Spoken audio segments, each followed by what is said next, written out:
As to the constitutionality of emergency rule, do you care? Because that's our subject, really. I don't know if they told you. No, I traced all that happened so that you can understand that this was what have led to the constitutionality, to the declaration of state of emergency. I'll leave that to the senators and the House of Rep members. They're taking their decision today. They're going to debate it on the floor of both chambers. It requires an approval from the Senate and an approval from the House of Rep, who will decide on supporting the state of emergency. I believe that the president saw what was in front and decided to take his decision.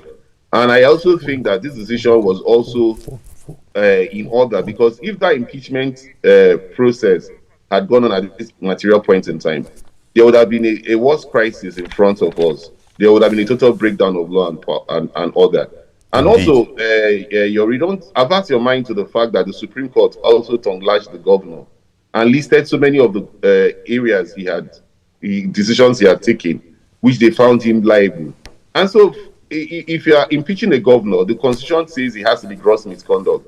What can be worse than the fact that the Supreme Court has found you liable to have actually committed gross misconduct? It makes the impeachment process easier. So the best thing the governor should have done at that point in time was to humble himself, set an agenda for him to actually judge with the House of Assembly members who have been alienated, who have been, their salaries and their allowances have been withheld, to play the politics with them and actually allow the budget of 2025 to pass and placate them for 2024 budget, which when he started spending from June 2024, he already found himself to be in breach of the Constitution.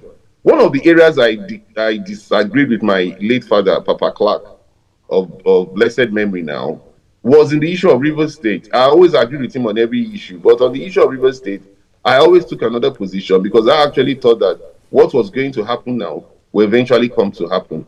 And so the governor would sit down within these 6 months, reflect on it, rather than maybe going to court or fighting it, or reflect on all those actions he has taken. So by the time he comes back to power in September, he would have had enough time to actually get the House of Assembly buy-in and amend all these mistakes he has made, which the Supreme Court has clearly spelled out.